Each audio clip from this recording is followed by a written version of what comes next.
पहलगामच्या बैसरनमधल्या दहशतवादी हल्ल्याच्या घटनेमुळे अवघा देश हादरून गेला। पोलिसांच्या वेशामध्ये आलेल्या दहशतवाद्यांनी पर्यटकांना त्यांची नावं विचारली, धर्म विचारला आणि मग गोळ्या घातल्या।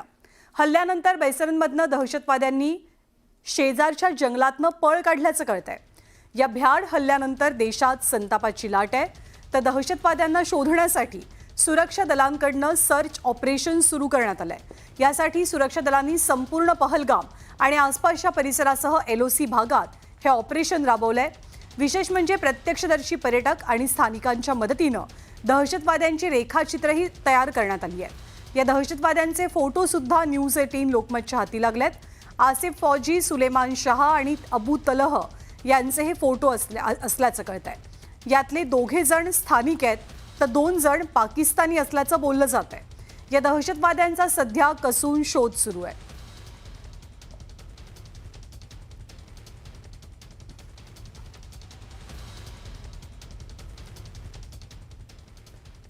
आणि पहलगाममध्ये झालेल्या दहशतवादी हल्ल्याची जबाबदारी लष्कर-ए-तैयबाच्या संलग्नित दहशतवादी संघटना द रेझिस्टन्स फ्रंटनं अर्थात TRFनं घेतली आहे। पहलगामच्या हल्ल्याचा मास्टरमाइंड हा सैफुल्ला खालिद उर्फ सैफुल्ला कसूरी असल्याचं समोर येत आहे। काश्मीरमध्ये सुरू असलेल्या दहशतवादी हल्ल्यांच्या कारवाईचं नियंत्रण हा सैफुल्ला खालिद करत असल्याची सुद्धा माहिती आहे। पहलगाममधल्या दहशतवादी हल्ल्यापूर्वी सैफुल्लानं धमकी दिली होती।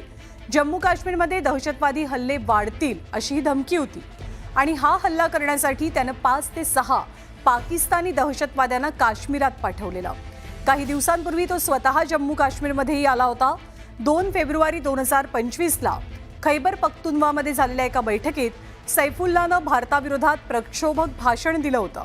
2 फेब्रुवारी 2026 पर्यंत म्हणजे पुढच्या वर्षभरात काश्मीर ताब्यात घेण्याचा सर्वतोपरी प्रयत्न करू असा शब्दही त्यांनी यावेळी उपस्थितांना दिला होता।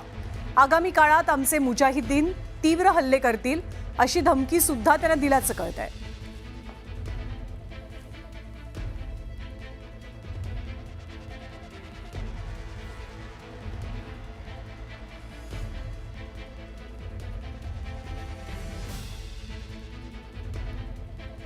त्या संपूर्ण हल्ल्याचा मास्टरमाइंड हा सैफुल्ला खालिद असल्याची माहिती मिळते। तो पाकिस्तानच्या पंजाब प्रांताचा रहिवासी आहे आणि खैबर पख्तूनवा भागात त्यानं काही दिवसांपूर्वी एक अतिशय प्रक्षोभक वक्तव्य केलं होतं।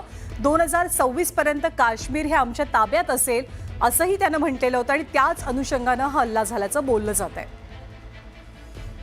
त्या काश्मीरमधल्या पर्यटक